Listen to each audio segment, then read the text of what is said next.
and get your line in the water with a few good recruiters, because we all have a different list of clients. All right, so how can you tell the good from the bad? Well, first and foremost, easy way to do it, go out to LinkedIn. First thing you want to look for is how many connections do they have?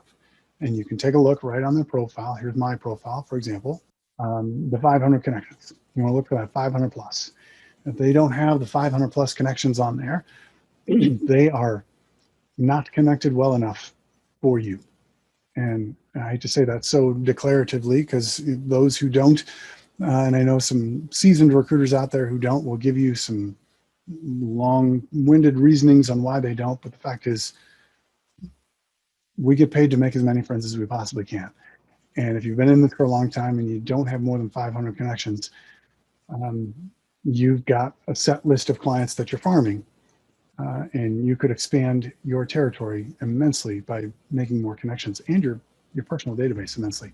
So they need to have at least 500 connections, hopefully significantly more than that.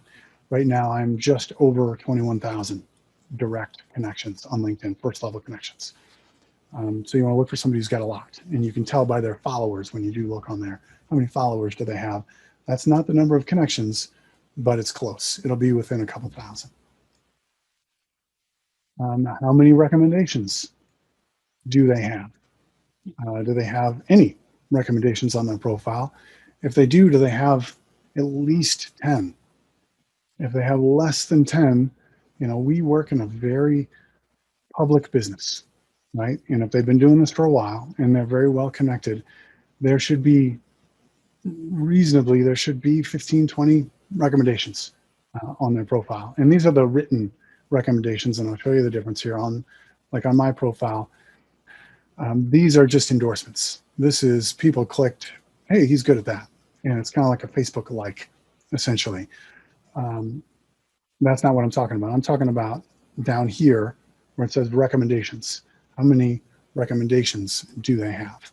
All right, and you want to see that they have at least 15 to 20 in there. And then take a look at when they got those recommendations and from whom. All right, if they got all of their recommendations in the same month, that means that in their office, they very likely had a competition that month to see who can get the most recommendations for a $50 Starbucks gift card or whatever it happens to be. It's very common. So they all had a blitz trying to get their recommendations that month. And I say from whom, because if it's from their own coworkers, well, then they all turned to each other and said, hey, everybody, I got an idea.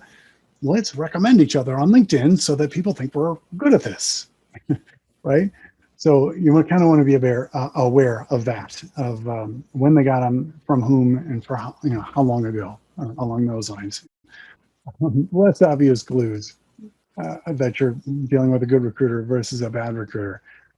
When you have that conversation about your background and your resume with them, they will tell you that they're not going to submit your resume to anyone without your permission, versus the ones who don't come out and tell you that. And you want to be careful of that. If they don't say it, make sure you say it.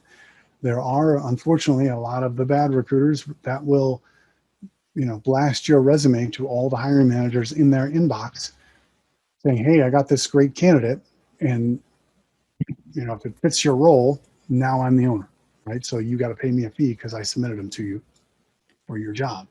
And now you, as the candidate, are represented all over town unknowingly at all these different companies.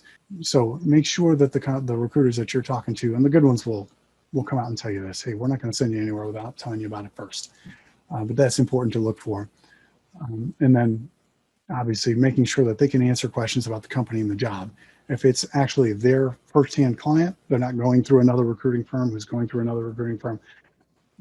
If it's their client, they should be able to answer questions about the company and the job.